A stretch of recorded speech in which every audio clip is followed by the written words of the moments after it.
Hey friends, welcome back to my channel. My name is Maylene Call from Mrs. Call's Campers. If you're new here, I am teaching kindergarten for the first time this year in California. I am posting setup videos in order for you, so make sure you go back and watch them if you missed one. That way everything kind of flows and makes sense. But like I mentioned in other videos, I got hired the first week of school and I was teaching while at the same time I was trying to set up my classroom. So I was here on the weekends, I was staying super late after school, but between the videos you just saw and the video you are about to see, we found out that we were going to be hybrid. So my direction for the classroom shifted a little bit and I kind of had that fire under my butt to get going and get this room set up. I am going to give you guys a full classroom tour at the end of all these setup videos, so you have that to look forward to as well, but I hope you enjoy them in the meantime.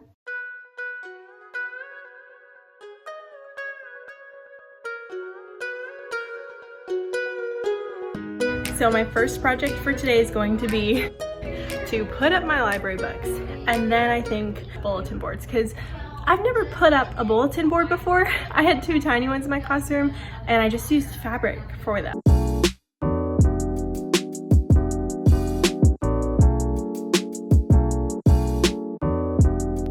I just realized before I put all the books on the shelf, I should probably roll out my library rug. Totally forgot, I have to show you what the room looks like. So it hasn't changed much. I will say I don't have an aid anymore, so I have to figure out something to do with this desk. Folders here, so that's what that is, and I'm covering up names.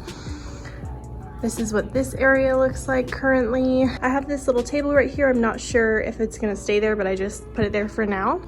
My nugget is here. I moved this table out just for now. I've got to get my library together. All of my stuff is still here. This is my messy distance learning setup, which needs to get fixed.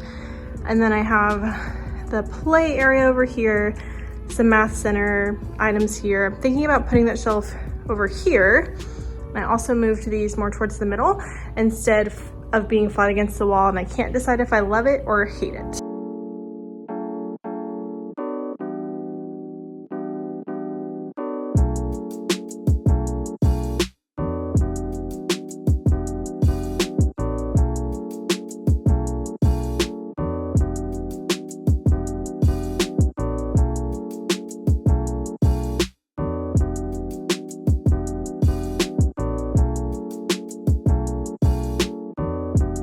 So I moved this shelf that was over here to over here. That way like the center items could be together. And now I have this shelf here. And I think this is where I'm gonna put some of my writing things. When I say writing things, I basically just mean like the pens that we use for Writer's Workshop. And then I usually kept like community markers there, which I'll probably still put there for now, but we won't use them. So this area is really throwing me off just because like, it feels like this space is being shared. I mean, it is between like the toys and everything. And I feel like I would just like it more if they weren't here. And now since I have the space over here, I'm thinking,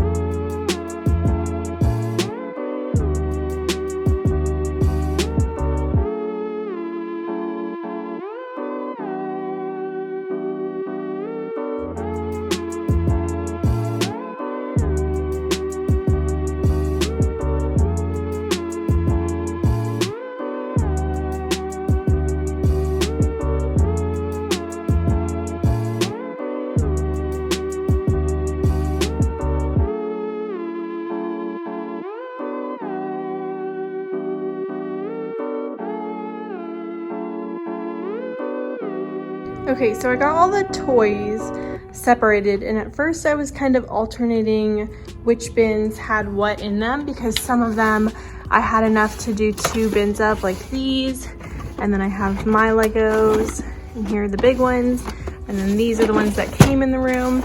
But then I decided it would just be easier for me to organize it kind of by category. So I have, I don't know what these are called. They're like little monster building things. I'm not sure. And then I have some tool toys, and then I have my marble building ones, and then these are like train road tracks down here. And then over here I have cars and dinosaurs. And then this big one has blocks in it. But I thought what I could do is put magnet tape on each bin and then make little signs that have magnets on the back, and then I can just move the sign each week for the bin that they can use, so that I can give some of them a break to sanitize them and to give them time. So I have their group labels that I put on my chalkboard last year, so I'm probably gonna make more of these. I'll make them smaller, obviously, but that way I can just move the tag to where their bin is gonna be for that week, and then they know to just go grab that bin. It is 5:27. I'll show you what I've done. I've moved around a lot of the room, but I'm really liking the way it's coming along. So I went ahead and moved the fridge in the closet, and then the oven and the, what is it, sink, I put in this closet up at the very top. So they're up there for now, because they can't use them when we get back anyway, so I thought I could put them up. I decided that I liked the exploration play toys over here because it kind of filled the space out better. I also put the puzzles in this basket and some of the things from my old room in this basket. I spy like a coloring book in there. And then over here is where writing is going to be. I like writing to be near my table so that when I'm in my small group, this area is usually pretty quiet, and then the library is usually pretty quiet. Of course, that's gonna be different this year anyway, but I went ahead and set it up like that. And then over here is where word work will be. So I moved pocket chart over here, and then all of the sight word activities are gonna be stored in there. Over here, I have some of our math bins for math centers.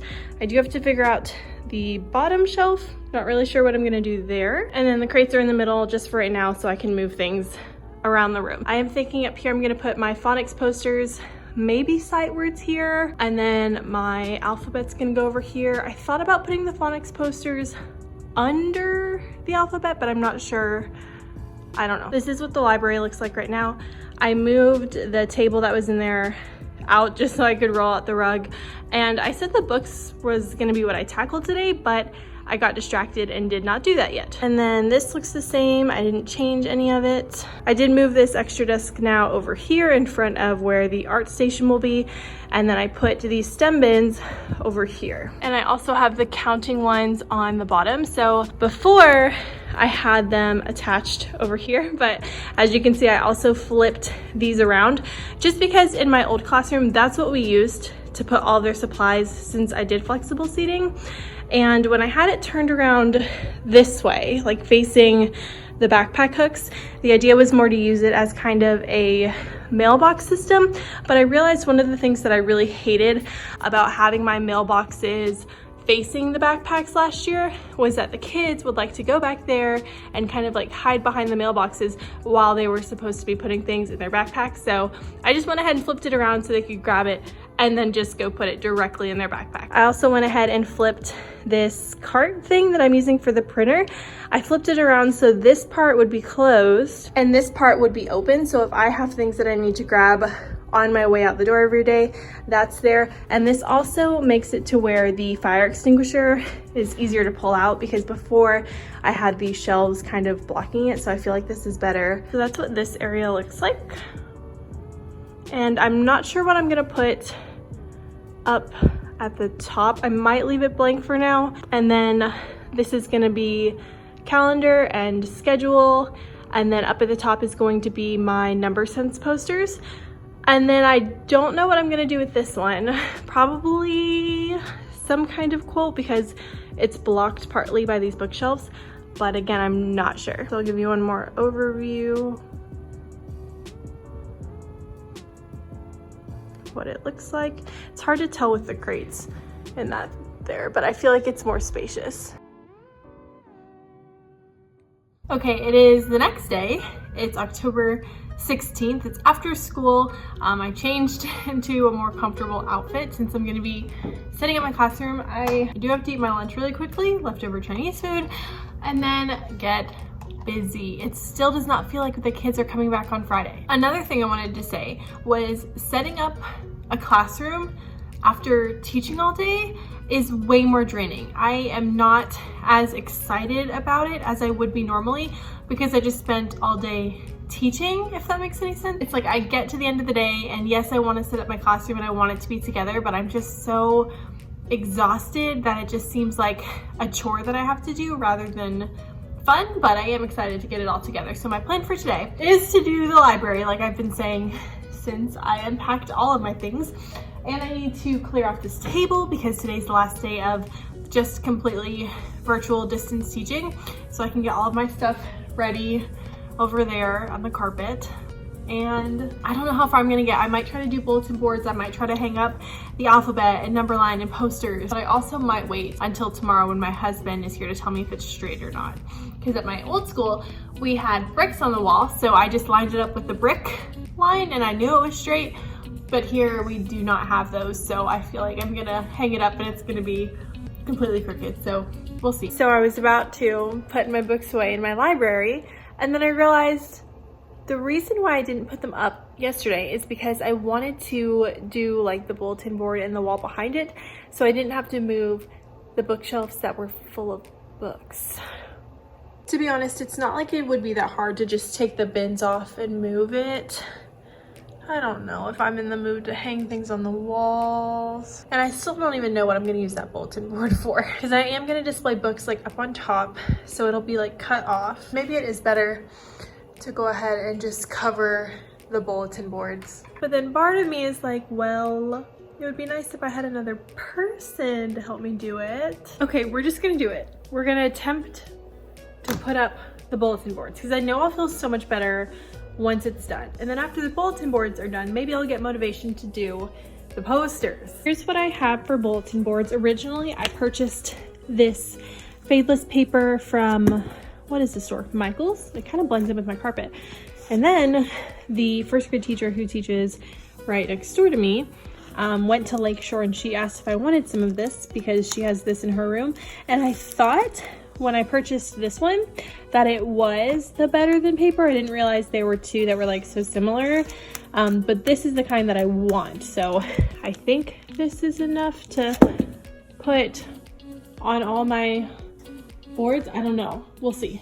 Okay, I just went live on Instagram because I had a question and I didn't feel like waiting to post a question in my stories. So I'm going to measure the bulletin boards and then cut this and then push pin it up and then staple it.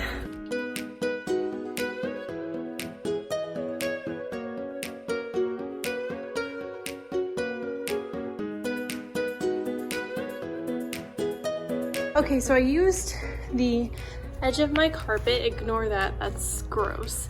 I used the edge of my carpet kind of like a straight edge to drive my scissors across. This stuff feels like a tablecloth. Like that's exactly what this feels like. It's like a vinyl tablecloth material. I never knew. So cool.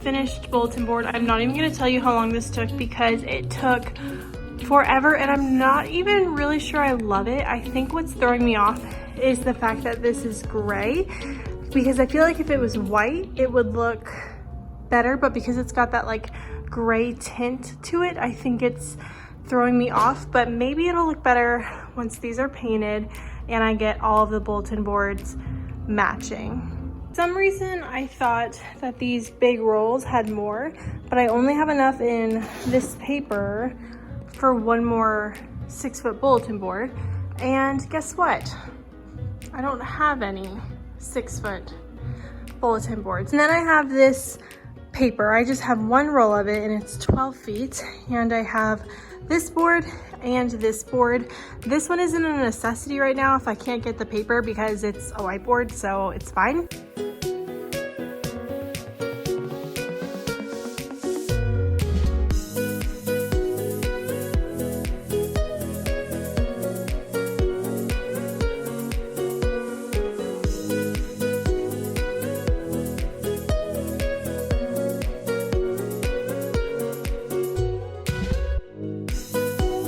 So this bulletin board is done and it looks really good. I really like the way this paper looks over that paper. I don't know, tell me what you think. Do you like this paper better? It's a little bit lighter, but it's got wider planks.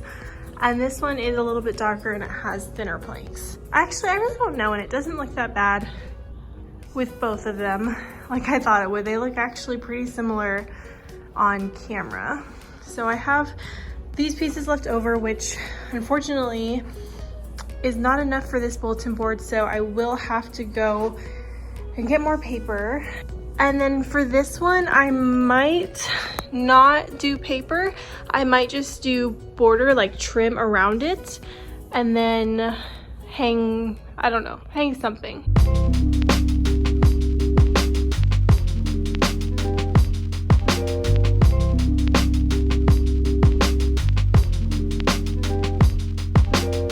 It is now 5 o'clock and I've been thinking about what to do for this, because here's the thing, this board is not even magnetic and the whiteboard part of it is really bad. Like, it's really hard to wipe off.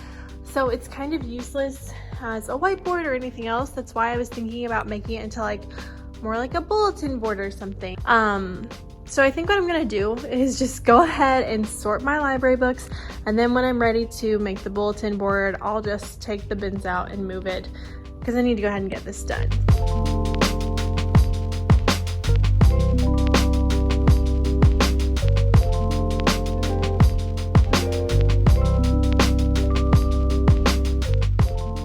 All of my books are put away and it feels really good.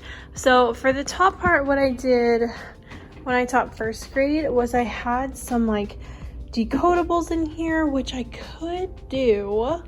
And then I had some Magic Treehouse books. I actually had, I think, 2 students who could read these. I might put like one bin of these out, just because like for later in the year, I definitely have at least 2 students in my class right now who might be able to read some of these. And then I had these for like read alouds. Do you need these?